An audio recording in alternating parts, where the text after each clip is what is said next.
Hello friends. तो कैसे हैं आप लोग। आशा करता हूँ कि इस कोरोना काल में कुशल मंगल होंगे। जैसा कि आप लोग जानते हैं, मैं आपका साइंस एजुकेटर ज्ञान सर अपने यूट्यूब चैनल साइंस एजुकेटर ज्ञान में आपका स्वागत करता हूँ। चलिए स्टार्ट करते हैं 12th क्लास का। बारी बारी से 12th का फिजिक्स, केमिस्ट्री, मैथ तीनों सब्जेक्ट का वीडियो बनाते रहूँगा। तो आशा करता हूँ कि आप लोग मन लगा के पढ़िएगा, क्योंकि पढ़ना तो पड़ेगा। कोरोना रहे या न रहे उससे क्या फर्क पड़ता है। तो जितना ही पढ़िएगा उतना ही आप लोग के लिए क्या होगा, फायदा होगा। ठीक है, तो बस इतना जरूर ध्यान रखिए कि आएगा, पढ़ाई तो पढ़ना है आपको। तो चलिए फर्स्ट चैप्टर से स्टार्ट करता हूँ, ज़्यादा कुछ नहीं। पहला चैप्टर आप लोग जानते ही हैं क्या है। फिजिक्स फर्स्ट चैप्टर आता है स्थिर वैद्युतिकी। स्थिर वैद्युतिकी कहने का मतलब क्या है कि देखिए, हमारे पास दो चीज़ होता है। एगो स्थिर वैद्युतिकी है तो इलेक्ट्रोस्टेट। इलेक्ट्रो मतलब क्या समझते हैं, इलेक्ट्रॉन। और स्टैटिक्स मतलब क्या समझते हैं, उसको क्या कहते हैं, स्थिर। तो कभी भी हम आवेश के, कोई स्थिर आवेश है उसके बारे में पढ़ाई करेंगे। कोई भी स्थिर आवेश रहेगा और उसके बारे में पढ़ाई करते हैं, उसकी प्रकृति का उसका अध्ययन करते हैं, तो क्या कहलाएगा, स्थिर आवेश वैद्युतिकी कहलाएगा। ठीक है। अब इसका पहला चैप्टर आपका है क्या चीज, ये देख लीजिए। आपका पहला चैप्टर क्या है, विद्युत आवेश और कूलम के नियम। तो हम स्टार्ट करते हैं आवेश से। ठीक है। आवेश, आवेश होता क्या है, तो देखिए, कोई भी पदार्थ, मैंने कोई भी पदार्थ है उस पर आवेश किसके कारण होगा। कोई पदार्थ बना है तो किसके बना है, परमाणु से ही बना होता है। और परमाणु के केंद्र में जानते हैं कि नाभिक उपस्थित रहता है। और नाभिक में क्या क्या रहते हैं, प्रोटॉन और न्यूट्रॉन रहते हैं। लेकिन उसकी बाहरी कक्षा में क्या चक्कर काटता है, इलेक्ट्रॉन चक्कर काटता है। तो इलेक्ट्रॉन ही हमारा आवेश है। या आवेश, आवेश को हम डिफाइन कर सकते हैं, कुछ लिखा हुआ भी हुआ है, आप पढ़ सकते हैं। और डिफाइन करने के लिए इसको कह सकते हैं कि किसी भी पदार्थ का वह गुण जिससे वह पदार्थ क्या हो, विद्युतमय हो जाए, उसे क्या कहेंगे, आवेश कहेंगे। या इसका दूसरा परिभाषा भी ले सकते हैं, किसी भी पदार्थ का वह गुण जिससे वो आकर्षण या विकर्षण उत्पन्न करे। समझ रहे हैं, तो क्या कहलाएगा, आवेश कहलाएगा। अब आवेश हमारा होता क्या था, इलेक्ट्रॉन पर आवेश क्या होता है, प्लस माइनस 1.6 इंटू 10 पावर -19। तथा इलेक्ट्रॉन का द्रव्यमान क्या होता है, ये ऑब्जेक्टिव में क्वेश्चन पूछ देता है, 9.1 इंटू 161 kg होता है। और किसी वस्तु का आवेश Q हो तो द्वारा उत्पन्न कुल आवेश कितना होगा, तो Q बराबर N। इसी को बोलते हैं क्वांटमीकरण का सिद्धांत। ठीक है, मतलब कोई भी आवेश रहेगा तो कितना होगा, कोई भी पूर्णांक गुणज होगा। ऐसा नहीं कि 3.5, 5.5, 6.5, इससे नहीं हो सकता है। ठीक है।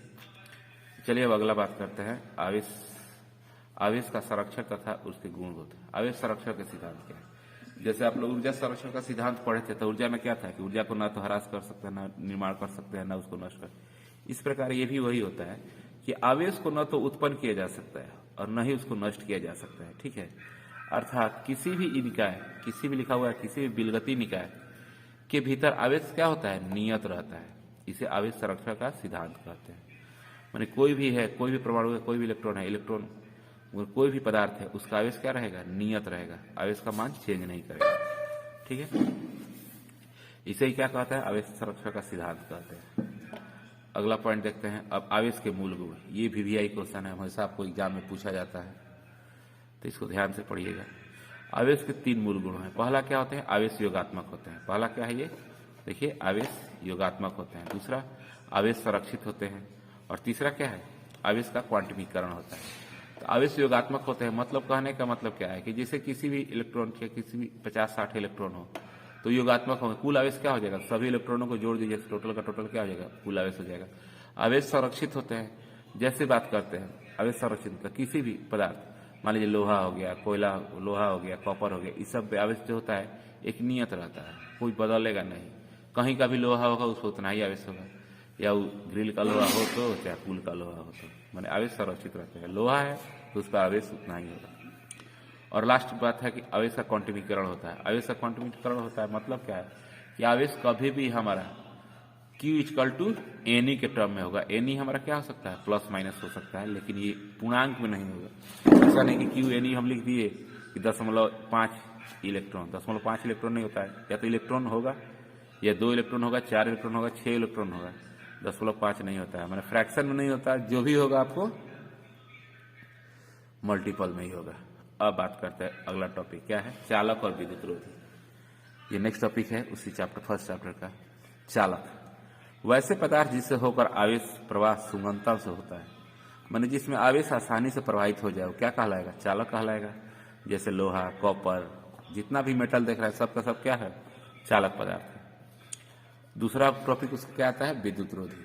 तो विद्युत रोधी क्या कहते हैं, जस्ट उसका उल्टा, सिंपल सा बात है, एक लिख लिया तो दूसरा उल्टा कर दीजिए। वैसे पदार्थ जिसमें से होकर आवेश का प्रवाह सुगमता से चाहे नहीं होता है, उसे क्या कहेंगे, विद्युत रोधी कहेंगे। समझ गए, माने जिसमें सुगमता से होता है वो चालक कहलाएगा, जिसमें सुगमता से नहीं होता है, मतलब नहीं होता है, उसे क्या कहेंगे, विद्युत रोधी कहेंगे। जैसे भी आप देख सकते हैं कांच, लकड़ी, ठीक है। अब इसका अगला टॉपिक है विद्युत बल के लिए कूलम का नियम।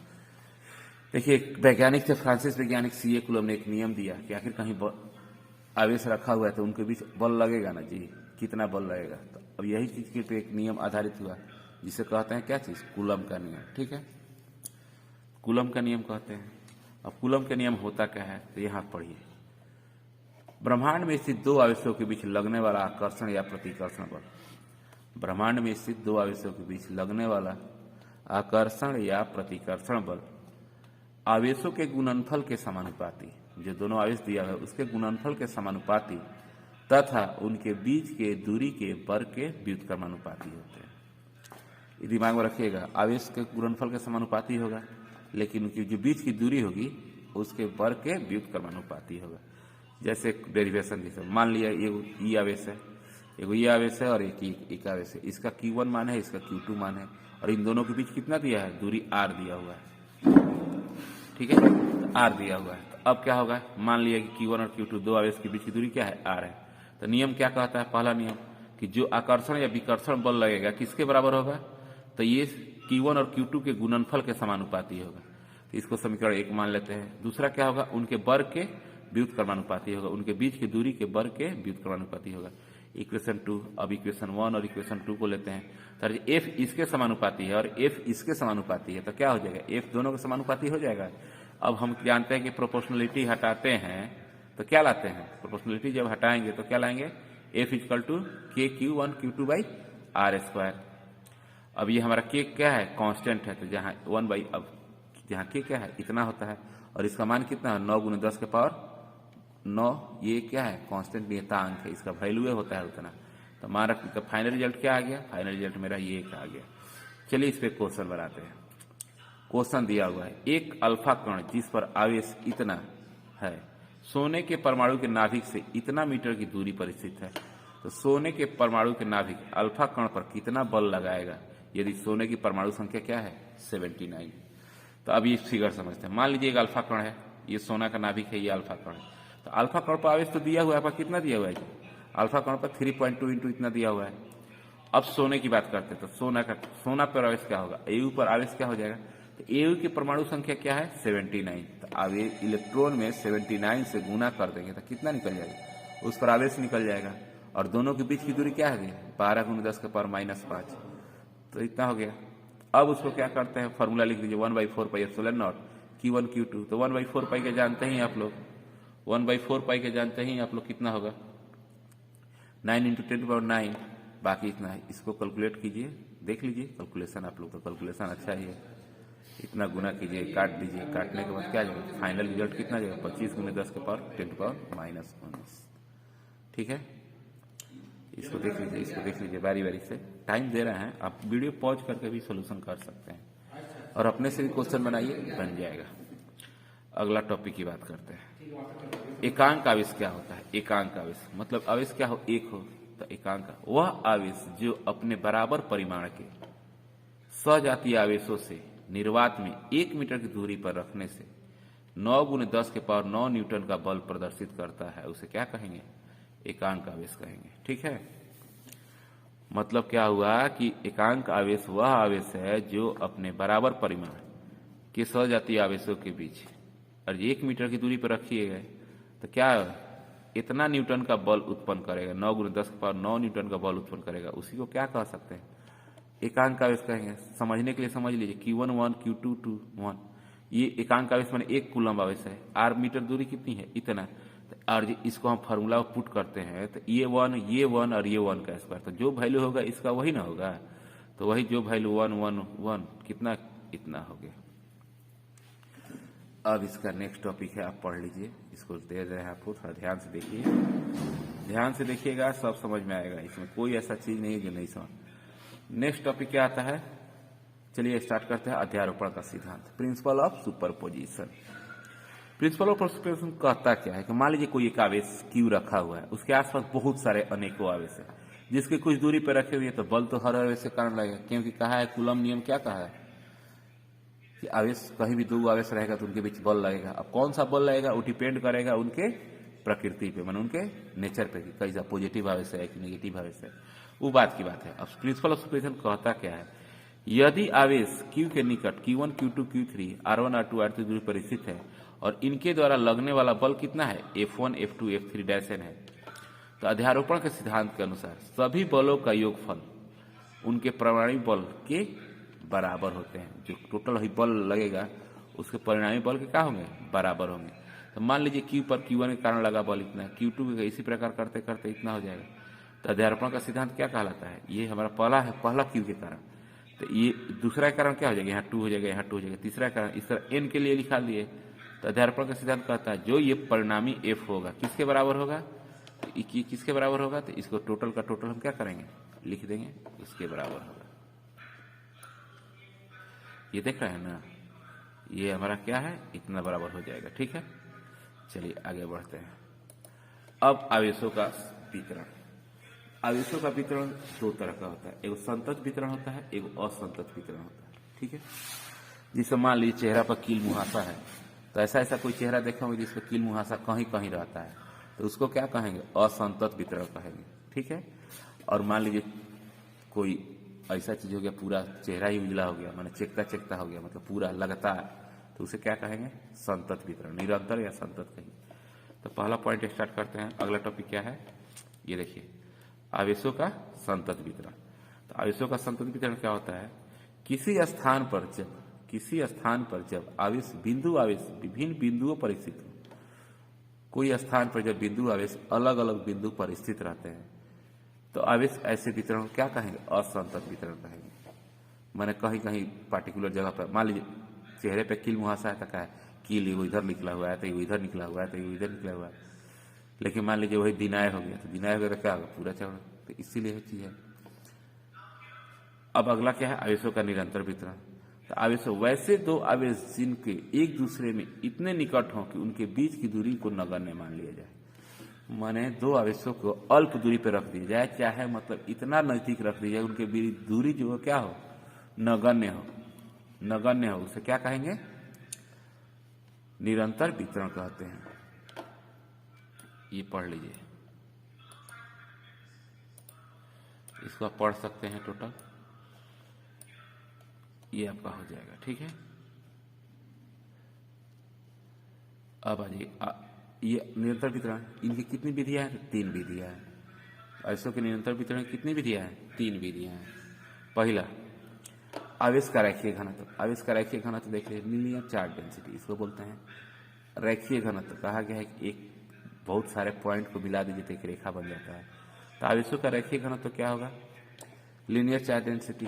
प्रति एकांक लंबाई में आवेशों के परिमाण को क्या कहता है, आवेशों का रेखीय घनत्व कहा जाता है।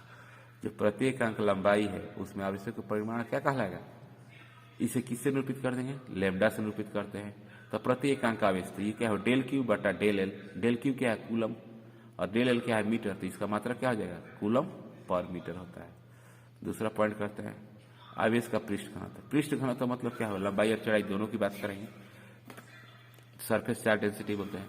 तो प्रति एकांक क्षेत्रफल में आवेशों के परिमाण को क्या कहेंगे, आवेश का पृष्ठ घनत्व कहते हैं। जो प्रति एकांक, यहाँ क्षेत्रफल है तो क्षेत्रफल में, वहां लंबाई था तो लंबाई में, समझ में आ गया। अब इसको किससे निरूपित करते हैं, तो सिग्मा से निरूपित करते हैं। ठीक है, और ये कितना हो जाएगा आपका, del Q by del A. तो क्यू के लिए तो जानते ही हैं कूलम, और एरिया के लिए क्या होता है, मीटर स्क्वायर। तो ऊपर गया तो कितना होगा, सीएम पर मीटर स्क्वायर। ये VVI क्वेश्चन है, पूछ देता है।